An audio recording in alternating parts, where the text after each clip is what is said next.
Jadi kita akan membicarakan masalah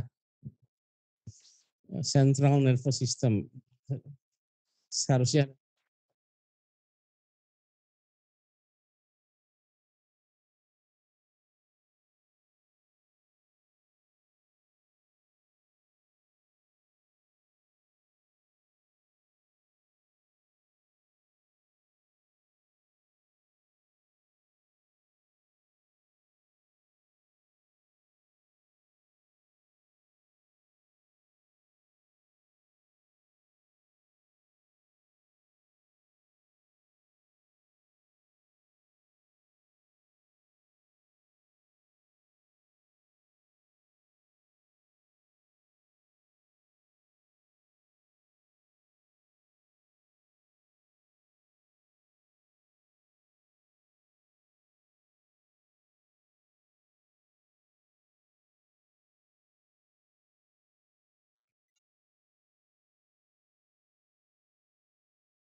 yang pertama central nervous system. Dua kelompok saja.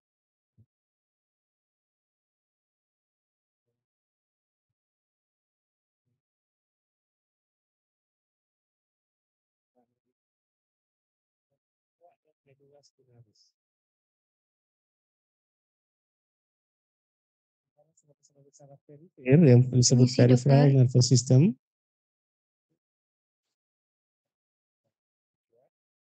atau yang akan menuju ke sistem saraf pusat.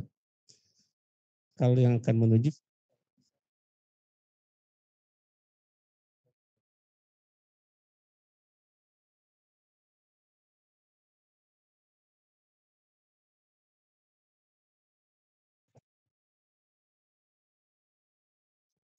sementara yang berjalan keluar yang berasal dari otak maupun dari medula spinalis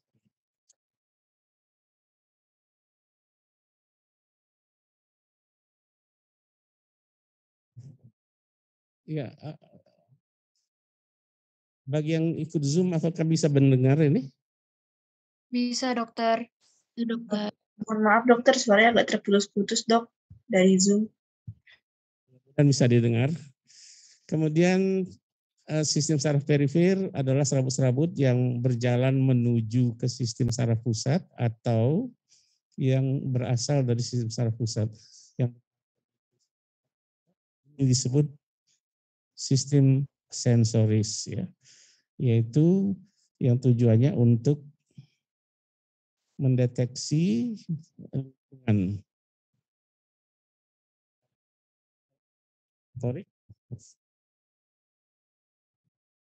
Sistem saraf motorik adalah sistem saraf yang fungsinya adalah menimbulkan. Jadi akhirnya efektornya adalah otot, baik otot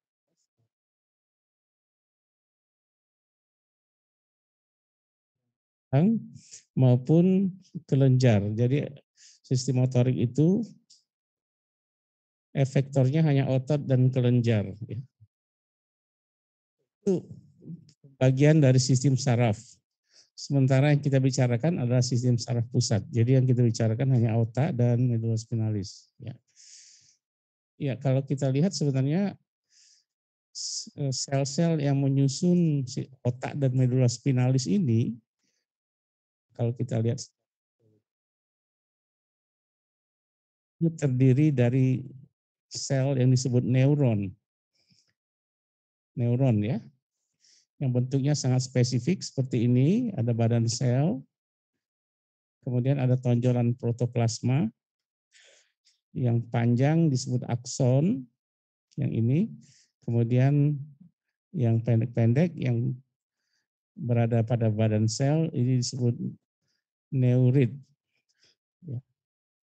Sementara satu neuron ini akan berhubungan dengan neuron yang lain atau dia akan berhubungan dengan efektor. Ciri khas dari sistem saraf adalah dia membentuk jaringan, membentuk network. Artinya satu neuron akan berhubungan dengan neuron yang lain. Dan konsep ini menjadi penting bagi kita karena dalam pengobatan biasanya obat-obat itu bekerja dengan mempengaruhi perjalanan impuls. Impuls itu adalah rangsangan yang dikirimkan melalui akson menuju ke neuron yang di sebelahnya. Pada tempat mereka itu bertemu, ini ada satu tempat yang disebut sinapsis. Ya. Sinapsis. Kalau aliran impuls yang berasal dari badan sel menuju ke sinapsis, ini disebut impuls. Ini sebenarnya terdiri dari perubahan-perubahan atau pergerakan natrium yang masuk ke dalam dan kalium bergerak keluar di sepanjang membran sel. Itu disebut sebagai potensial aksi potensial. Jadi sebenarnya aksi potensial dari setiap segmen ini bergerak menuju ke distal, akhirnya mencapai neuron yang berikutnya. Pada waktu mencapai sinapsis, maka di sini akan dikeluarkan sebuah zat kimia yang fungsinya sama, yaitu meneruskan message atau berita yang akan disampaikan tadi ke neuron di sebelahnya. Ya, konsep ini sebagai sinapsis, dan di sini terdapat neurotransmitter, zat kimianya. Nah, obat-obatan yang biasanya dipakai untuk mempengaruhi dan pakai untuk baik untuk psikiatri maupun di dalam neurologi itu bekerjanya pada sinapsis ini ya. Nanti kamu akan pelajari itu mungkin di farmakologi atau di disiplin ilmu yang terkait ya. Bagaimana struktur dari neuron ini sebenarnya nanti silakan kamu baca saja ya. Pada prinsipnya sel sama seperti sel lain, ada badan sel, ada nukleus, kemudian di sini banyak organel, antara lain ada mitokondria, di sini hanya saja pada ada organel yang khas yaitu terdapatnya Nisl bodies seperti ini ya.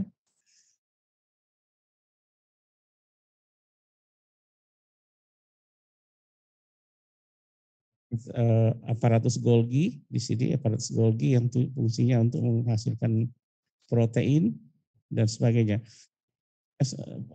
Dan strukturnya mirip sekali dengan neuron sel-sel yang lain. Nah, kalau kita lihat sinapsis tadi, ini adalah aksonnya.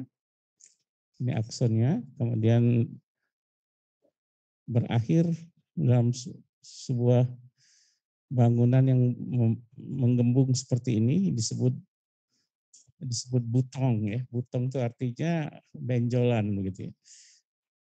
Dalamnya banyak sekali terdapat vesikel yang berisi neurotransmitter. Jadi zat-zat kimia yang tadi yang fungsinya adalah meneruskan impuls yang tadi bersifat elektrikal supaya message-nya bisa disampaikan ke seberang, maka pada synaptic gap, pada celah di antara kedua membran antara kedua neuron ini akan dikeluarkan neurotransmitter. Ini tadi yang disebut sebagai konsep sinaptik ya.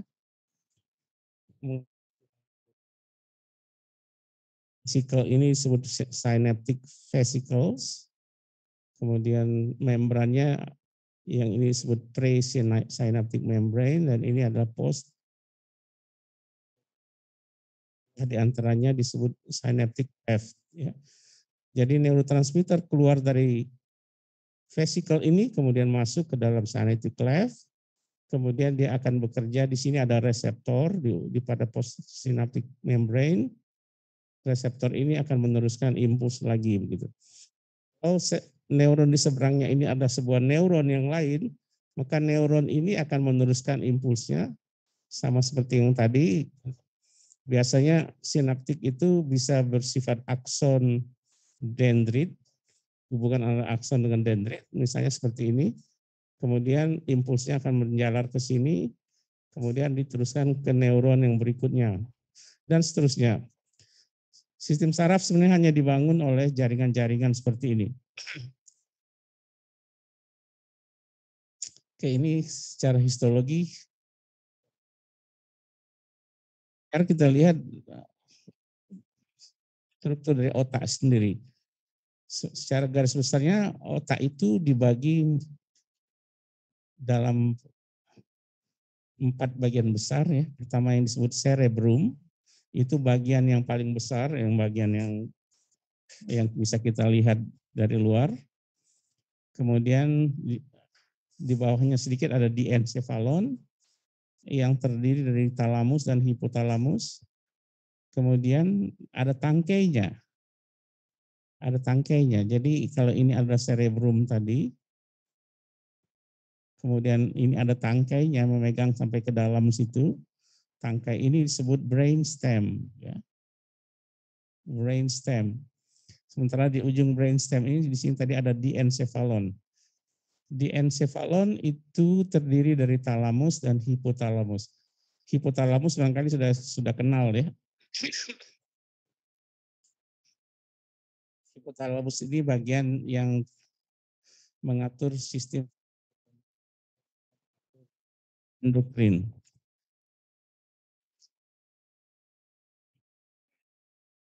Kemudian brainstem yang lain adalah midbrain, yaitu otak tengah, yang ini yang berwarna biru, midbrain, mesencephalon, kemudian di bawahnya ada pons, kemudian medulla oblongata. Ini akan disebut sebagai brainstem atau batang otak. Nanti disebut trunkus. Dan bagian yang lain dari otak adalah cerebellum, atau dalam bahasa Indonesia kita sebut sebagai otak kecil.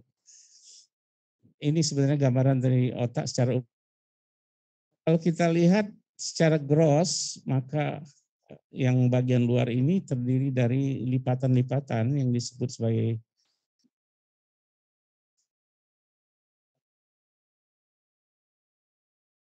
di antara lipatan ini disebut sulcus. Jadi sebenarnya ini yang membentuk dan ada beberapa sulcus yang dapat menjadi penanda. Misalnya yang paling penting adalah sulcus centralis, ini yang paling tengah. Sulcus centralis yang memisahkan lobus frontalis di depannya dengan lobus parietalis di belakangnya. Sementara di bawah ada fissura lateralis. Fissura lateralis ini adalah 2 buah marker yang paling penting untuk sebagai untuk mengidentifikasi yang ada pada korteks cerebri. Korteks cerebri itu adalah bagian yang paling luar dari otak ini. Ini bagian luar ini yang kita lihat ini adalah korteksnya ya. Sementara di bagian dalam nanti ada bagian yang disebut sebagai substansia alba, bagian yang membentuk yang sebenarnya terdiri dari serabut-serabut. Jadi ini adalah bentuk atau bagian-bagian utama yang membentuk cerebrum, membentuk otak ya. Sementara fungsinya sendiri otak itu kalau kita lihat fungsinya pertama mengatur aktivitas visceral, mengkoordinasikan gerakan otot, ada yang motorik, ada yang sensorik, dan sebagian ada yang untuk fungsi yang disebut sebagai fungsi luhur. Dalam bahasa Indonesia dia disebut fungsi luhur. Atau dalam bahasa Inggris disebut the higher functions of the brain. Fungsi yang paling tinggi ya pada otak manusia. Sebenarnya otak manusia ini yang membedakan manusia dari binatang sebenarnya adalah fungsi otaknya. Ya. Dan fungsi otak yang mana sebenarnya itu adalah pada fungsi dari korteks cerebri. Karena hewan pun mempunyai otak, tapi mereka tidak mempunyai fungsi luhur. Fungsi luhur itu antara lain misalnya membuat reasoning, membuat keputusan, untuk belajar, memori, dan sebagainya. Itu termasuk sebagai fungsi luhur. Dan salah satu fungsi otak ini manifestasinya adalah dalam bentuk personality. Ilmu yang mempelajari tentang personality ini kan adalah psikologi ya. Jadi otak ini bisa dipelajari mulai dari strukturnya, fungsinya, dan beberapa faktor yang lain. Kalau kita lihat gambarannya kira-kira seperti ini tadi. Ya ini tadi sudah ya. Batang otak sendiri, kalau ini batang otaknya kita pisahkan, yang paling atas ini disebut diencephalon, merupakan transisi dari batang otak dengan cerebrum tadi.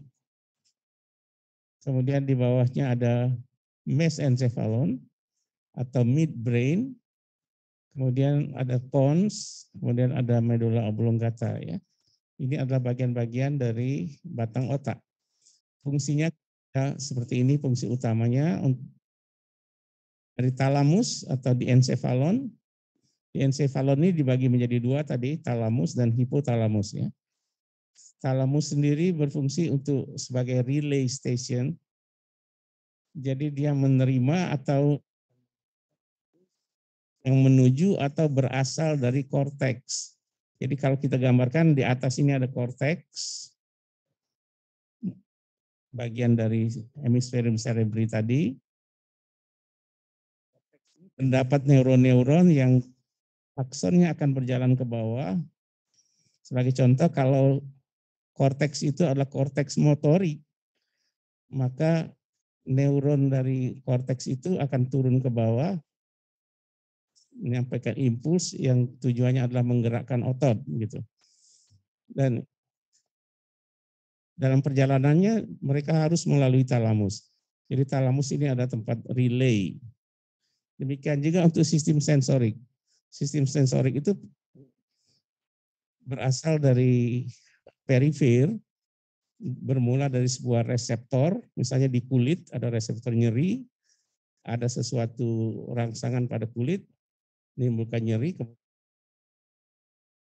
tadi dibawa ke atas, mencapai korteks untuk dipersepsi.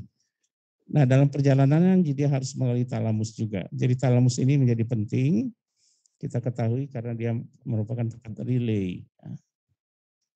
Sementara hipotalamus ini fungsinya adalah dari dan hormon. Demikian juga dia ikut serta dalam sebuah sistem yang disebut sistem limbik yang mengontrol emosi. Ya. Kemudian midbrain. atau mesencephalon dalam bahasa Latinnya. Fungsinya sebenarnya adalah sebagai jalanan serabut-serabut yang menuju ke korteks atau yang berasal dari korteks yang menuju ke bawah. Di sini juga terdapat pusat yang memproses data-data visual dan auditoria. Jadi pada mesencephalon ini ada pusat baik untuk pendengaran maupun untuk penglihatan. Biasanya dipakai untuk refleks ya. Nanti misalnya kalau kita mendengar suara keras maka terjadi gerakan gitu ya. Itu gerakan refleksnya akan melibatkan mesencephalon. Demikian juga kalau kita melihat sesuatu yang mendadak ada sesuatu yang akan masuk ke dalam mata, maka akan ada gerakan refleks misalnya mengedip atau melakukan gerakan yang lain secara refleks, itu diatur oleh midbrain ya.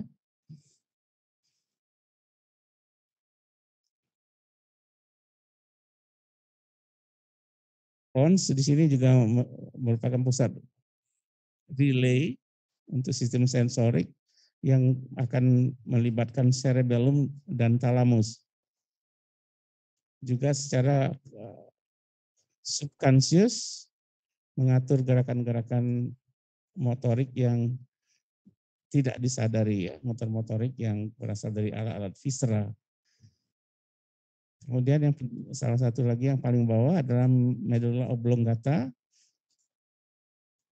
yang fungsinya adalah sebagai relay station juga untuk diteruskan ke thalamus. Jadi ini adalah tempat perjalanan serabut-serabut yang menuju ke thalamus atau ke tempat lain dari otak, misalnya ke cerebellum, dan merupakan tempat pengaturan sistem saraf otonom. Sistem saraf otonom itu adalah sistem saraf yang mengatur gerakan-gerakan yang tidak kita kontrol secara sadar. Misalnya denyut jantung, gerakan peristaltik usus itu tidak bisa diatur oleh kehendak. Ya. Demikian juga sekresi dari kelenjar-kelenjar tidak bisa diatur. Nah, diatur oleh kehendak ini disebut sebagai sistem otonom. Sistem otonom ini sendiri ada dua. Yang pertama sistem simpatis, yang kedua sistem parasimpatis. Ya.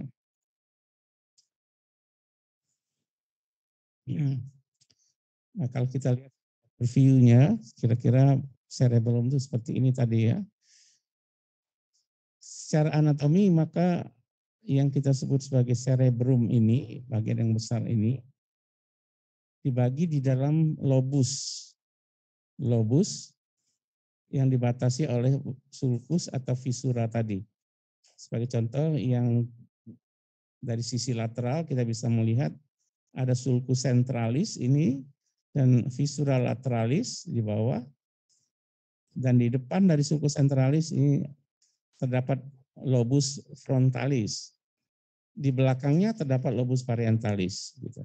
Sementara di bawah dari visura lateralis atau sulcus lateralis ini adalah lobus temporalis. Sementara yang paling belakang ini adalah lobus occipital.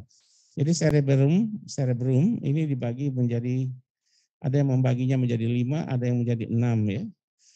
Lobus. Lobus pertama frontal, parietal, temporal, dan di bagian dalam, kalau visura lateralis ini kita buka seperti ini, maka di dalamnya ada korteks lagi yang disebut insula. Jadi ada 5 ya.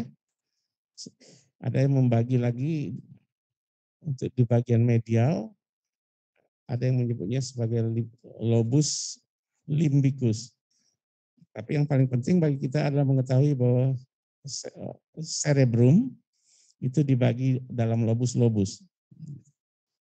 Nah, kalau kita melakukan pemotongan, bagian yang paling luar dari cerebrum ini adalah korteks. Ini warnanya lebih gelap karena di dalamnya berisi neuron. Dan neuron-neuron ini mempunyai fungsi yang spesifik atau membentuk area yang mempunyai fungsi khusus. Sebagai contoh, neuron yang berada pada korteks di depan sulcus centralis, ini disebut sebagai area presentralis atau gyrus centralis. Ini neuron-neuronnya bersifat motorik karena neuron itu aksonnya akan berjalan ke bawah, akhirnya akan mencapai impulsnya akan mencapai otot gitu. Jadi gyrus presentralis adalah pusat untuk pergerakan gitu. Jadi setiap area pada otak ini mempunyai fungsi khusus. Nanti di sini ada beberapa slide yang akan menggambarkan fungsi-fungsi tersebut ya. Pada potongan tadi, bagian luar kita sebut sebagai korteks yang berwarna lebih gelap atau disebut sebagai substansia grisea. Korteks ini disebut gray matter, dalam bahasa Latinnya disebut substansia grisea. Sementara di bagian bawahnya ada serabut yang lebih putih disebut sebagai substansia alba atau white matter. Mengapa dia berwarna putih? Karena terdiri dari serabut-serabut. Serabut-serabut saraf ini dibungkus oleh mielin yang warnanya putih. Karena itu serabutnya jaringannya tidak berwarna putih gitu. Oke. Dari cerebellum tadi sudah disinggung di sebelumnya ya. Secara fungsional, maka fungsi dari sistem saraf pada umumnya dan juga terlihat pada fungsi dari cerebrum, ada area yang fungsinya bersifat motorik, utamanya pada korteks frontal, bagian depan tadi, korteks frontal yang berwarna merah ini ya, berwarna pink gitu. Kemudian yang sensorik itu pada lobus parietal, occipital, dan temporal. Sementara sisanya disebut sebagai area asosiasi. Jadi secara fungsional, maka cerebrum ini mempunyai 3 fungsi saja. Fungsi motorik, fungsi sensorik, atau yang menghubungkan motorik dan sensorik, itu disebut area asosiasi. Ya.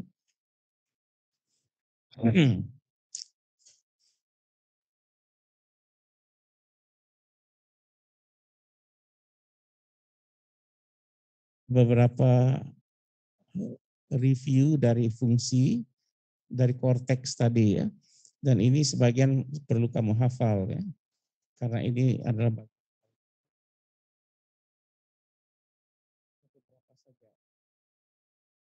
jadi korteks cerebri diberi kode, diberi nama atau diberi nomor sesuai dengan area yang diberi nama oleh Tuan Brodmann. Ya.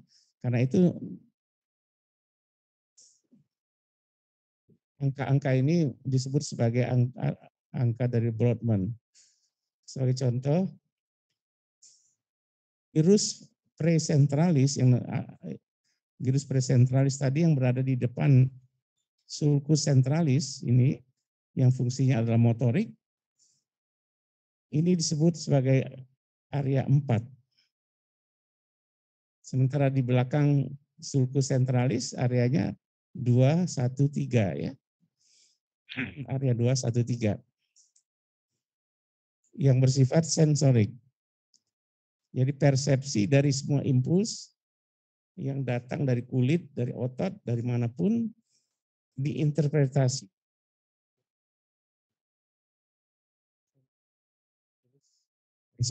Gyrus postcentralis. Jadi ini namanya ya. Karena dia terdiri dari korteks, maka di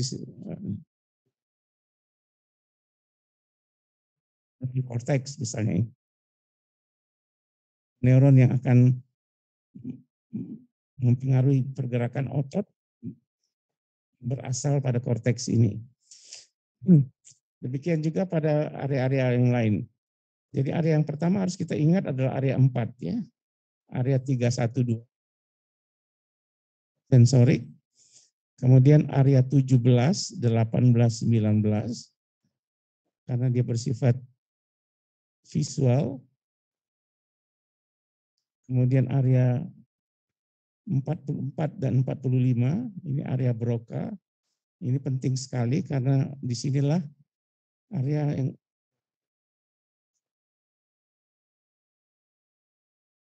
kalau ada seorang yang terkena stroke, daerah ini mengalami kerusakan, maka dia tidak bisa berbicara ya.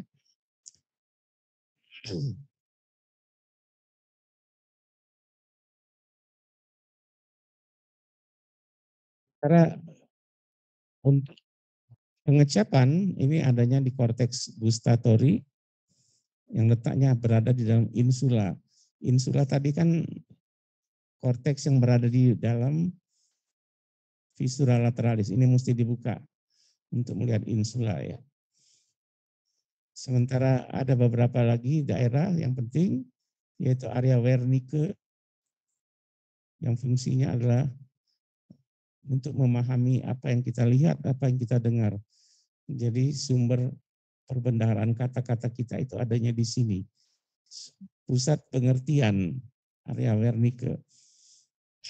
Kalau kita ingin melihat, kalau kita melihat sesuatu, kemudian kita ucapkan, maka sebenarnya apa yang kita lihat dari apa yang kita lihat itu impulsnya berasal dari retina, mencapai Wernicke, kemudian diucapkan, impulsnya mencapai Broca. Broca baru akan menimbulkan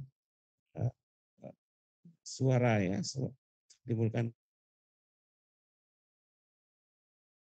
Wernicke dan Broca ini bagian dari sistem komunikasi begitu. Demikian juga untuk pria ada gyrus temporalis superior ini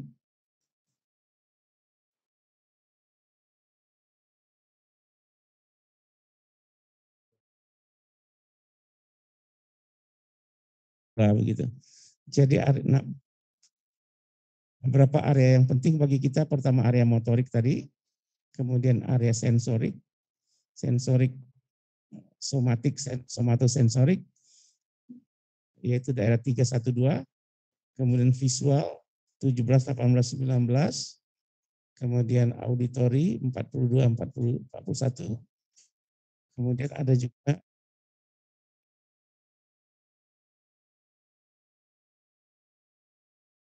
ya.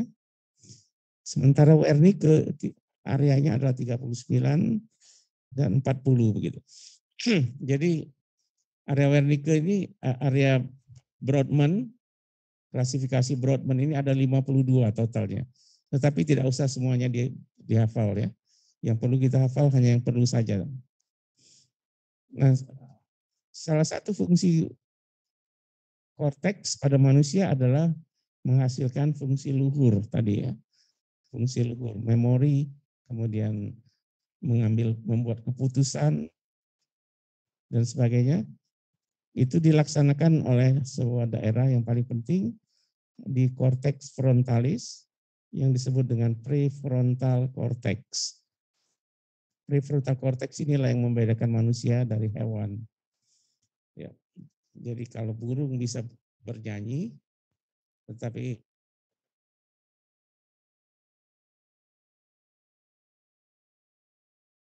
mengarang sebuah cerita begitu. Karena fungsi-fungsi itu adanya pada korteks prefrontal yang belum muncul pada hewan-hewan yang di bawah primata ya. Bahkan ini juga tidak korteks prefrontal pada manusia ini merupakan sebuah puncak dari, kita bisa menyebutnya puncak dari ciptaan Allah ya. Karena inilah yang membedakan manusia dari makhluk-makhluk yang lain. beberapa skema dari fungsi yang ada pada otak ya. Oke. Ini juga bentuk gambar yang sama tetapi dilihat dari sisi medial. Kalau ini tadi kan dilihat dari sisi lateral. Ini juga korteks tapi dilihat dari sisi medial. Dan fungsi-fungsinya bisa dibaca di sini nanti ya. Yang berwarna kuning ini adalah higher mental function yang tadi ya. Problem solving, thinking, planning, judgment, emotional expression, creativity, dan sebagainya. Itu adanya di daerah ini. Daerah korteks prefrontal. Sisanya silakan kamu baca aja ya. Nah, kalau kita lihat pada potongan, khususnya pada daerah gyrus presentralis dan gyrus postcentralis, yang presentralis tadi masih ingat, fungsinya adalah untuk atau disebut sebagai area atau cortex motorix primer, primary motor cortex ya. Kalau ini dipotong, kita lihat lokasi dari neuron-neuron yang fungsinya mengkoordinir gerakan-gerakan pada tubuh seperti ini, gambaran tubuhnya. Gambaran seperti ini disebut homunculus. Disebut homunculus motorik kalau untuk cortex precentralis. Sementara untuk cortex postcentralis ini disebut homunculus sensorik. Jadi kalau neuron yang berada di medial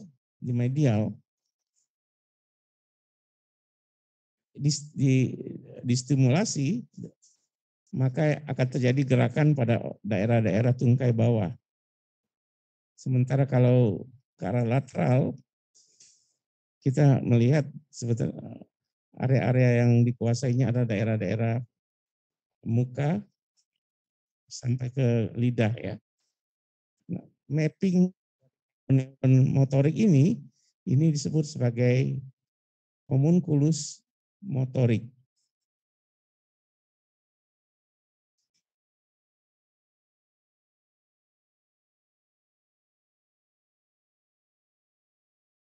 Juga pada sisi yang sensorik,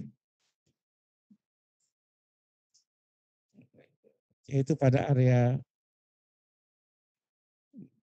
somatosensorik, gambaran homunculus tadi bentuknya mirip seperti yang motorik, hanya saja di sini ada tempat persepsi dari impuls-impuls yang berasal dari reseptor yang ada di tubuh kita. Sebagai contoh, kalau kaki yang ditusuk, maka nyerinya akan dirasakan atau diinterpretasi di area yang berada di medial ini. Sementara rangsangan pada daerah lidah, bibir, interpretasinya dilakukan di daerah yang di sebelah lateral begitu. Nah, gambaran ini yang kita sebut sebagai homunculus sensorik.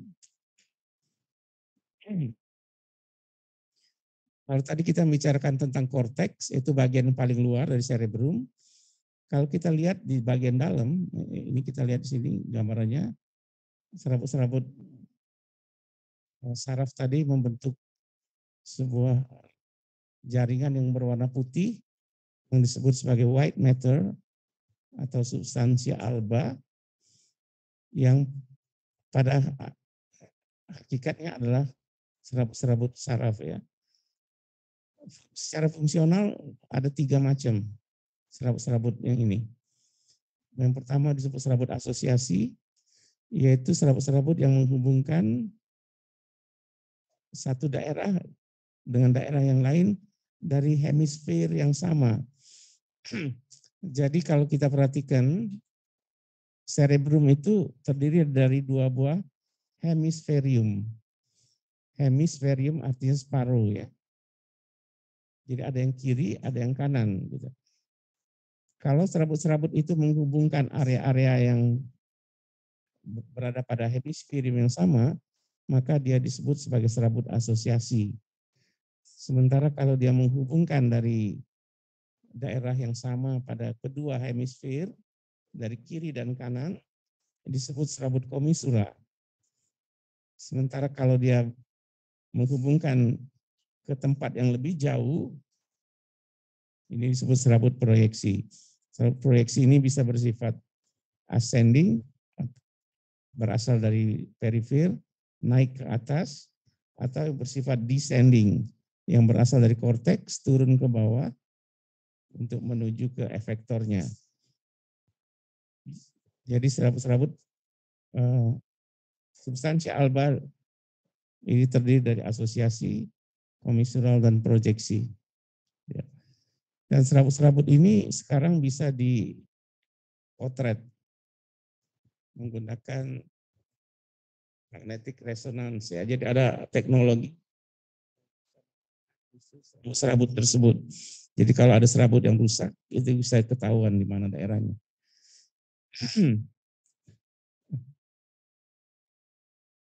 Imaging seperti ini disebut MR traktografi. Ya. Oke.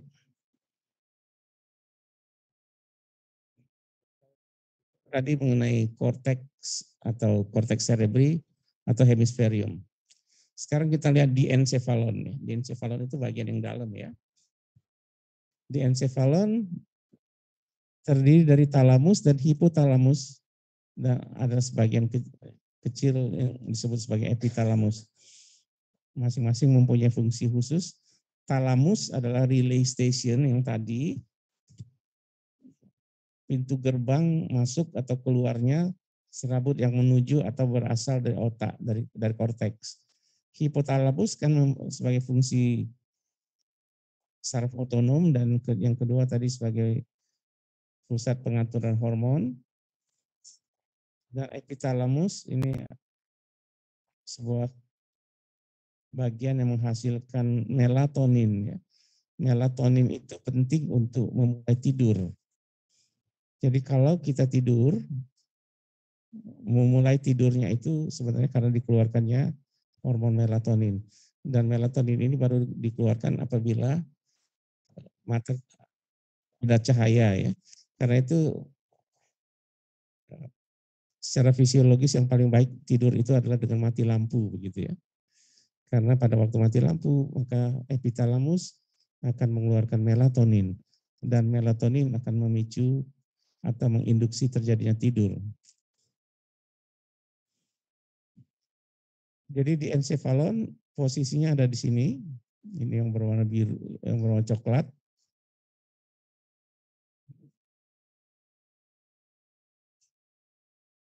Dan di antara kedua di encephalon di tengahnya terdapat celah, terdapat rongga yang disebut sebagai ventricle 3. Kemudian di encephalon akan melanjutkan diri sebagai mesencephalon, midbrain tadi, kemudian ke bawah lagi sebagai pons, kemudian melanjutkan diri sebagai medulla oblongata. Di bawahnya baru terdapat medulla spinalis. Gitu.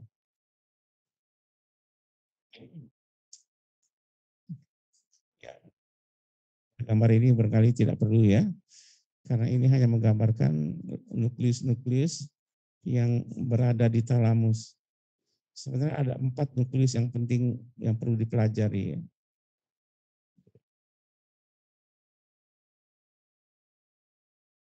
Yang hipotalamus.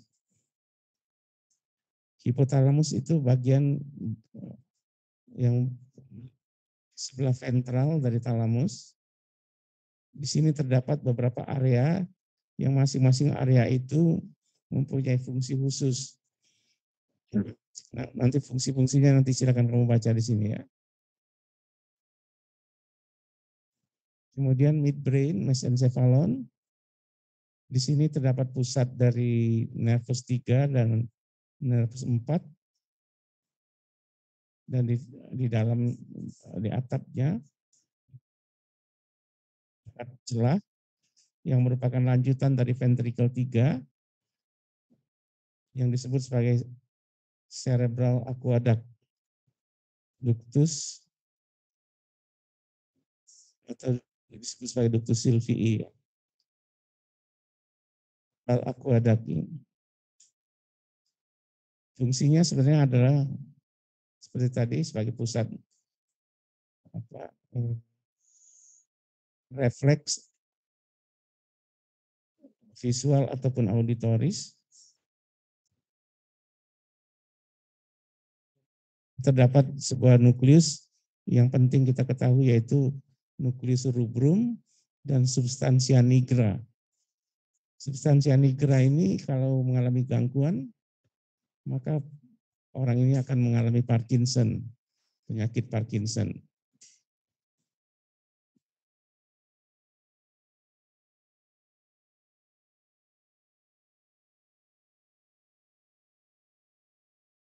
Dan di bawah dari mesencephalon terdapat pons. Pons ini gambarannya seperti jembatan begitu. Jadi seolah-olah ini sungainya ya, mesencephalon menyambung oblongata, kemudian ada serabut-serabut yang melintang yang disebut pons. Pons sendiri disebut sebagai jembatan sebenarnya.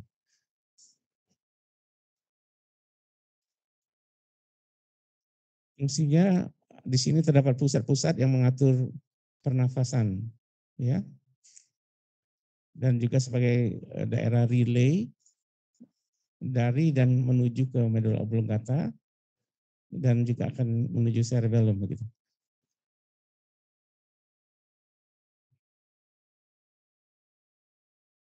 Dan yang terakhir medulla oblongata.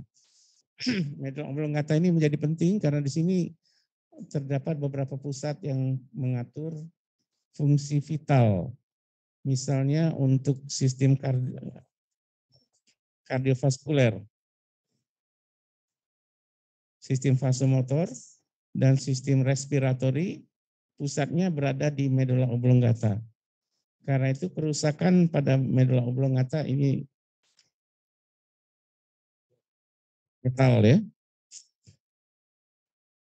Di sini juga terdapat beberapa nukleus yang lain, baik bersifat motorik maupun sensorik.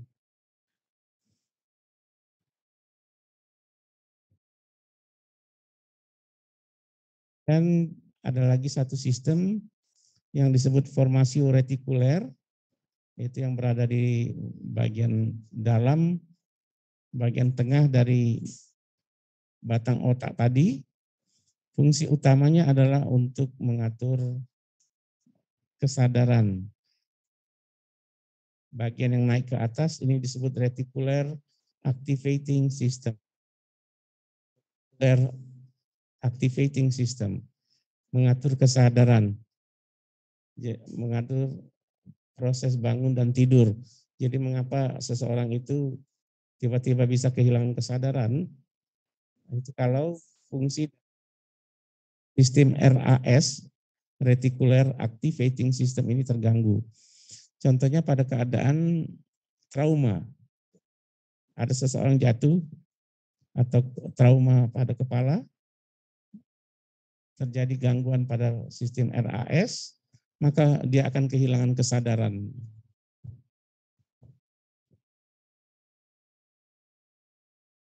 Kemudian satu lagi yang terakhir adalah cerebellum. Cerebellum atau otak kecil yang fungsi utamanya adalah mengkoordinasikan gerakan otot-otot. Ya.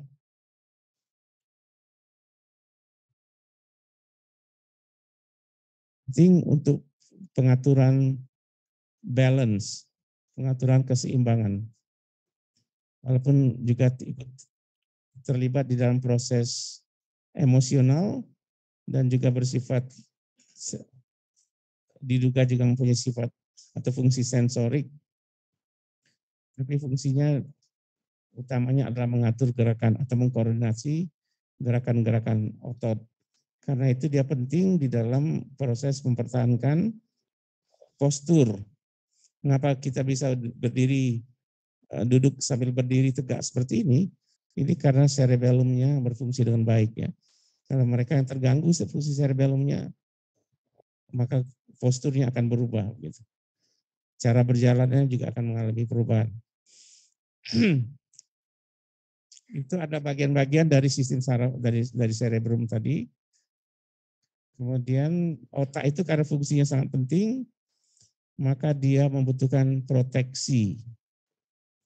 Proteksi dari otak itu secara mekanis dilakukan oleh tulang, kalvaria, kemudian ada bungkus, meninges, meninge, kemudian ada peredam dalam bentuk cairan yang disebut dengan cerebrospinal fluid. Jadi ada 3 proteksi mekanik, sementara secara kimiawi atau secara biologi ada satu sistem yang memprotek fungsi dari otak yang disebut sebagai blood-brain barrier. Jadi semua zat yang berada di dalam darah itu bisa masuk ke dalam otak. Tetapi karena adanya blood-brain barrier, maka fungsi itu akan diatur. Hanya zat-zat yang tidak berbahaya bagi otak yang akan dibolehkan mencapai substansi otak. Bagaimana blood brain ini disusun nanti kamu pelajari di bagian lain saya kira ya. Nah yang terakhir adalah mengenai sistem ventricle.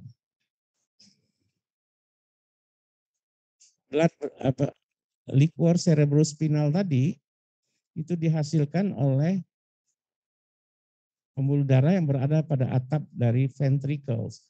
Ventricles itu sendiri adalah rongga yang berada di dalam cerebrum.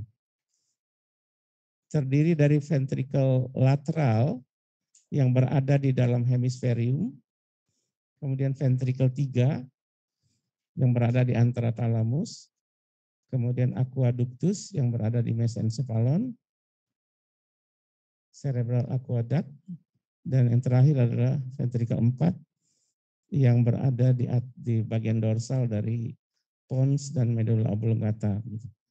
Di dalamnya terdapat cairan yang akan bersirkulasi mula-mula dari plexus choroideus di sini, cairannya disekresikan ke dalam ventricle, kemudian disirkulasikan akhirnya menutupi seluruh otak sebagai barrier, sebagai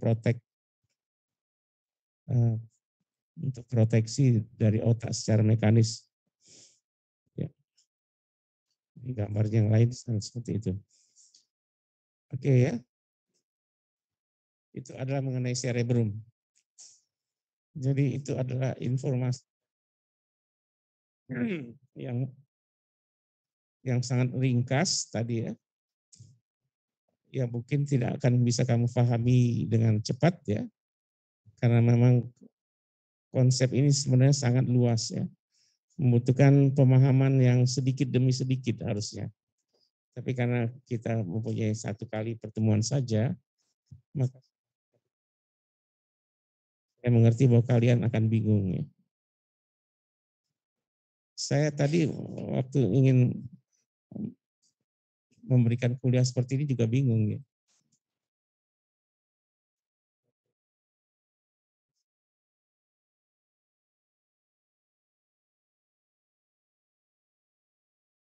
Tapi berdasarkan pengalaman dari kakak-kakak kelas yang lain, pada akhirnya kamu akan memahami ini.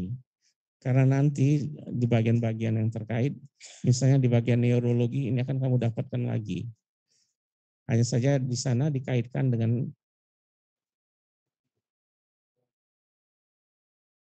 di sini adalah hal-hal yang bersifat fisiologis.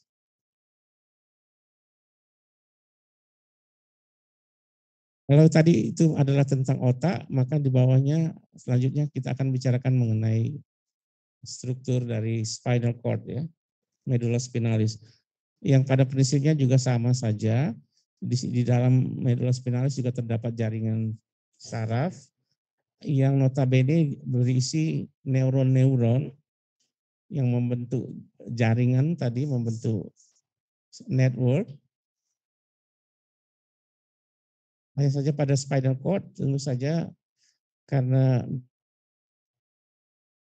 jalan tempat lalu lalangnya serabut-serabut yang akan menuju otak atau yang berasal dari otak. Dan di samping itu memang ada beberapa pusat atau neuron-neuron yang mempunyai fungsi spesifik untuk medula spinalis seperti ini. Medula spinalis ini terdapat di dalam rongga yang berada di dalam vertebrae dan dibungkus juga oleh meninx seperti di otak tadi, hanya saja meninxnya lebih tipis. Di sini disebut meninx dari medula spinalis.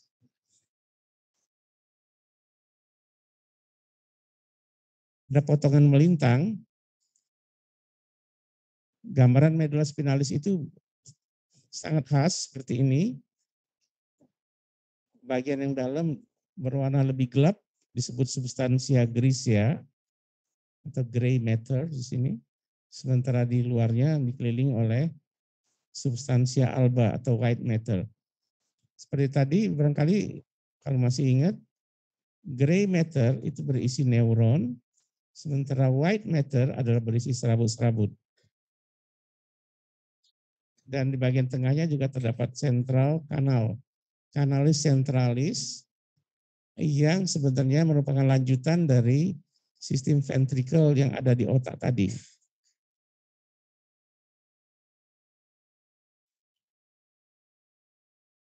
Kalau kita perhatikan dari substansia grigia, kita melihat ada beberapa bagian penting yang di bagian belakang disebut sebagai cornu posterior. Ini disebut cornu posterior bagian belakang yang fungsinya adalah sensorik. Ini yang perlu kamu hafalkan cuma ini aja sebenarnya. Cornu posterior fungsinya sensorik, cornu anterior fungsinya motorik. Sementara cornu lateral fungsinya adalah otonom atau visceral.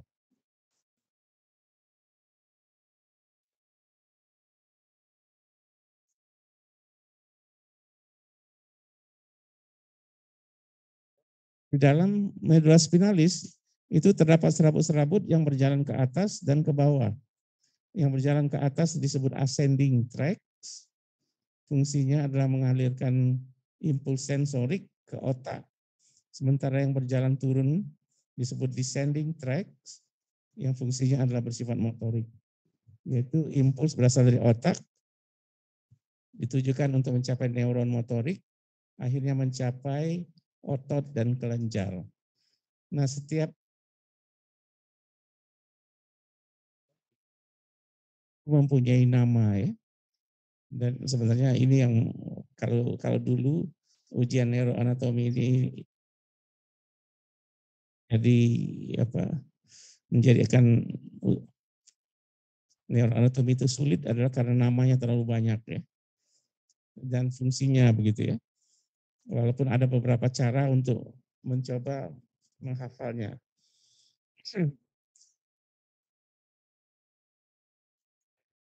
Jadi sementara ini yang perlu kamu ketahui bahwa kabut yang berjalan di dalam medula spinalis itu ada yang naik ke atas, ada yang turun ke bawah. Yang naik ke atas bersifat sensorik, yang turun bersifat motorik. Gitu.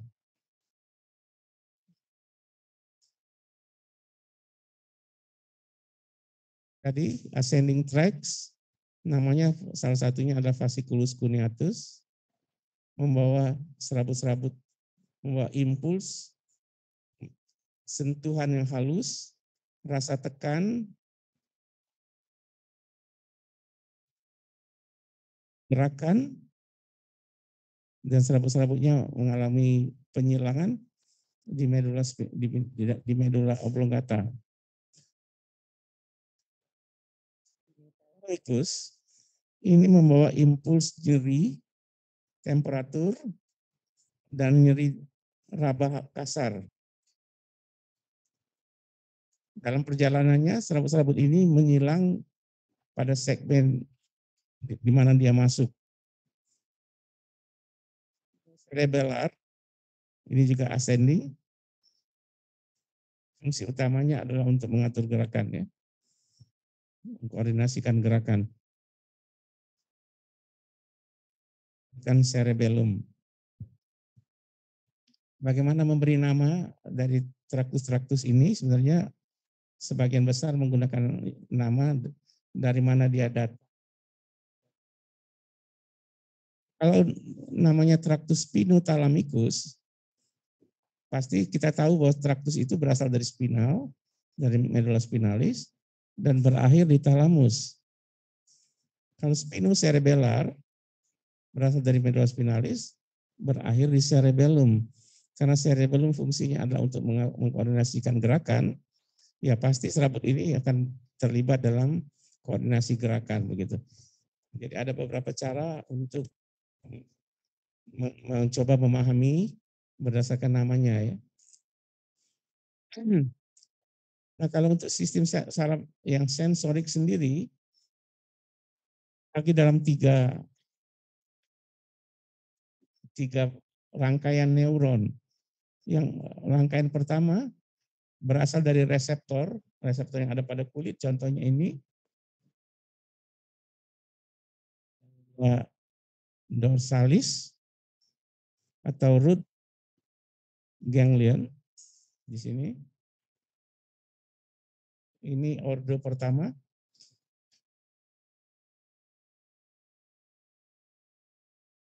Dari reseptor, kemudian diteruskan ke pusat, ke neuron yang kedua. Neuron yang kedua berada pada kornu posterior dari medulla spinalis tadi. Serabut dari kornu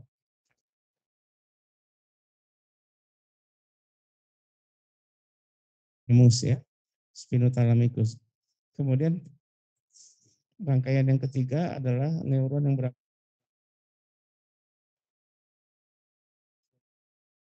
Jadi impuls yang kita rasakan, rasa nyeri yang kita rasakan kalau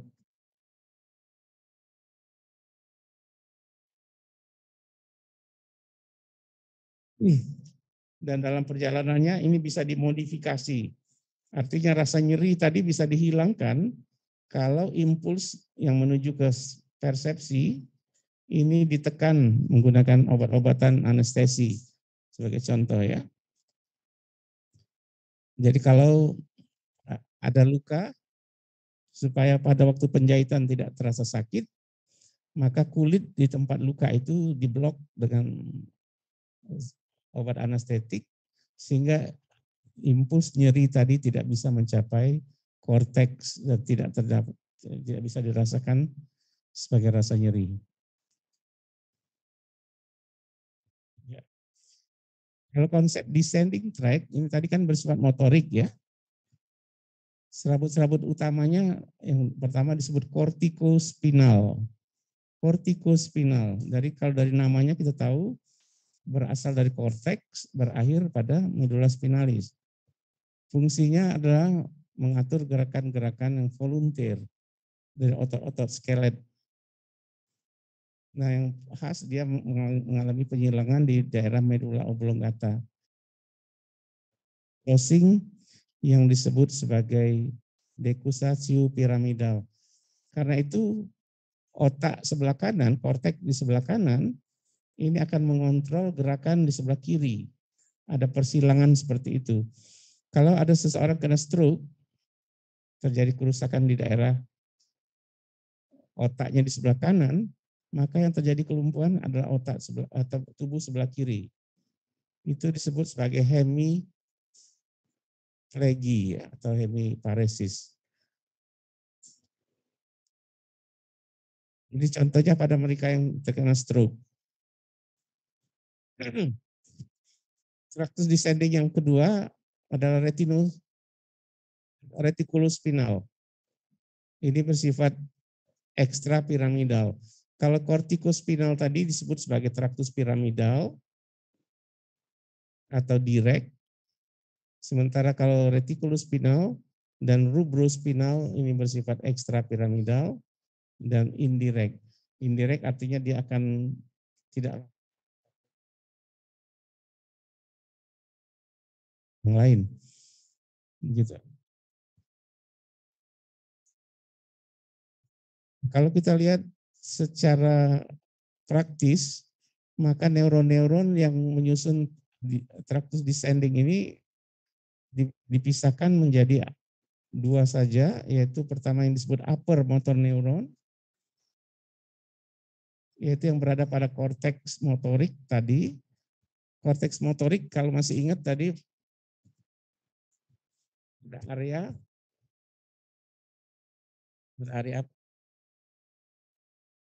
ventralis ya, pada area 4. Ini pada area 4. Sementara motor neuron yang berada di medula spinalis ini disebut sebagai lower motor neuron. Ya. Istilah upper dan motor neuron ini biasanya dipakai di klinis nanti. Ya. Ya, saya kira itu basic neuroanatomy yang dapat saya sampaikan.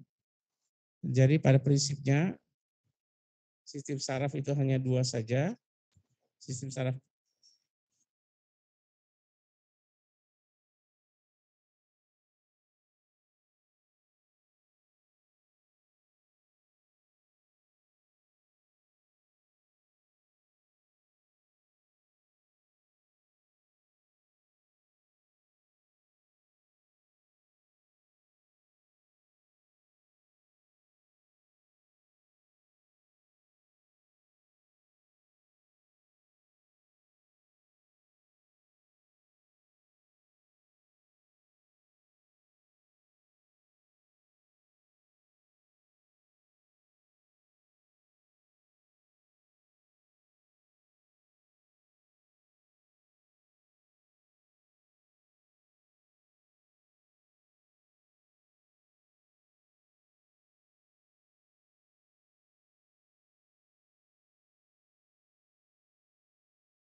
ya, medula spinalis.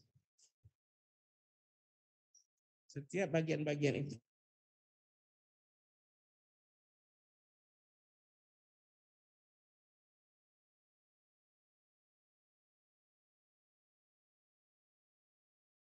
pusat respirasi sebagai contoh. Jadi untuk bisa bernafas ada pusat menarik nafas, ada pusat untuk mengeluarkan nafas. Ya, demikian juga pusat kardiovaskuler. Jadi ada satu pusat yang bisa mengatur kecepatan denyut jantung. Jantung itu secara otonom mempunyai pacemakernya sendiri, dia bisa mengatur sendiri.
Suara dokter tidak terdengar.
Banyak sekali karena itu yang prinsipnya sistem saraf perifer itu dibagi dalam pertama sistem saraf motorik, yaitu sistem saraf yang berasal dari neuron motorik, medula spinalis, itu pada kornu yang mana tadi? Anterior, posterior, atau anterior, betul. Dari neuron yang berada di kornu anterior menuju otot. Sarafnya diberi nama biasanya. Ikut serta di dalam suatu bundel yang secara klinis diberi nama begitu. Misalnya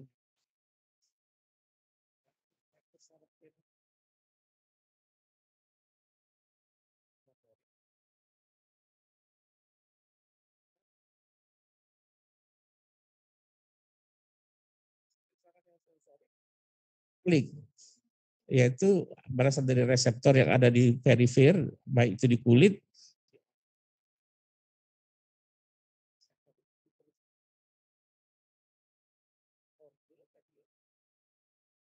sama itu berada pada ganglion dorsal.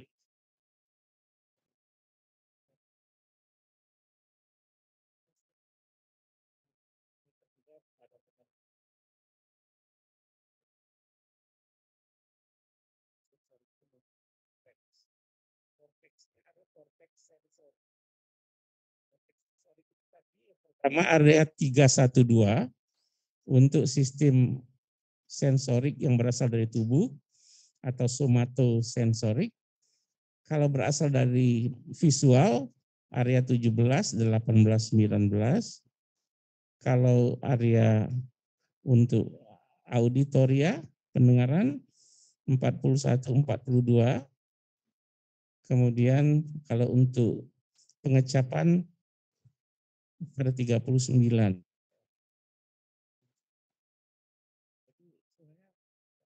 Yang harus dihafal dari 52 nomenklatur Brodmann itu, hanya beberapa saja yang kita perlu tahu. Kemudian ada beberapa daerah khusus seperti Wernicke tadi, tempat pemahaman kita. Kalau kita mendengar sesuatu ucapan, kita tahu ucapan itu artinya apa. Bahkan kita tahu bahasa apa itu, gitu. Nah, pemahaman seperti itu adanya di Wernicke.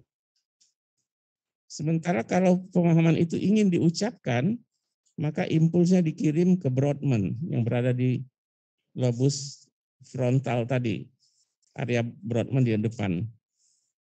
Sehingga kalau ada gangguan hubungan antara Wernicke dengan Brodmann, maka akan terjadi keadaan yang aneh ya. Itu yang disebut membeo ya. Orang bisa mengucapkan satu kata-kata berulang-ulang kali, kemudian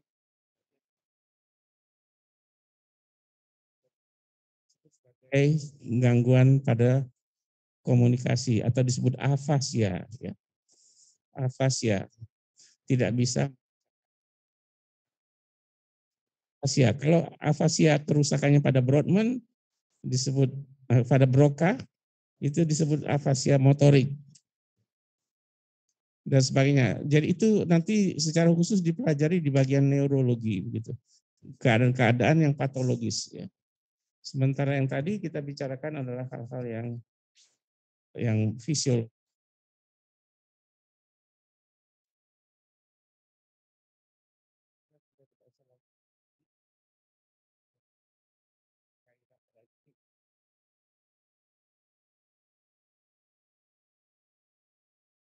Sebenarnya saya pun sebenarnya agak bingung sebenarnya. Dari tadi saya mengatakan begitu ya.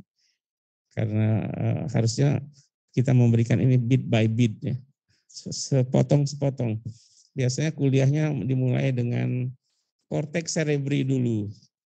Kemudian diencephalon, satu kuliah khusus. Kemudian batang otak. Batang otak itu bisa dibicarakan sekaligus.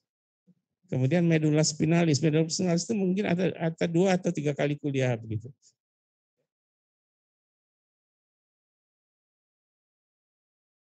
Tapi apa boleh buat, kita harus kejar tayang gitu ya.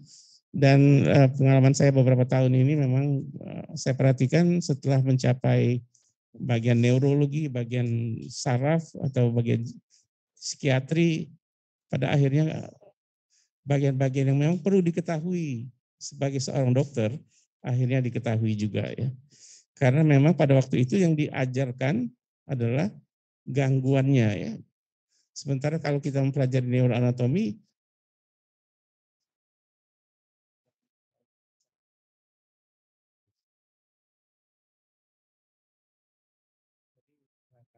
saya pikir yang perlu kamu lakukan adalah sebenarnya mencoba untuk melakukan sesuatu yang terbaik ya.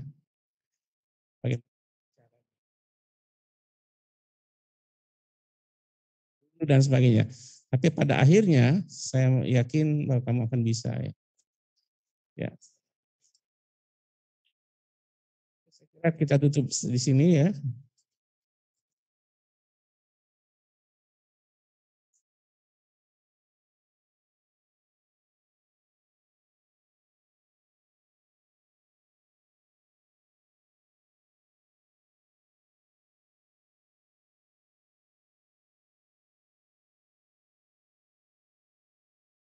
Filenya saya kira pasti kamu udah punya itu saya lihat ya.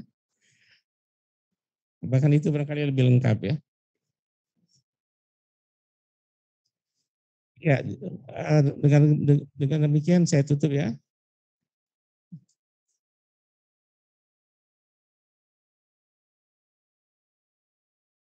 Itu yang di rumah saya kira mudah-mudahan tadi suaranya tidak putus-putus ya.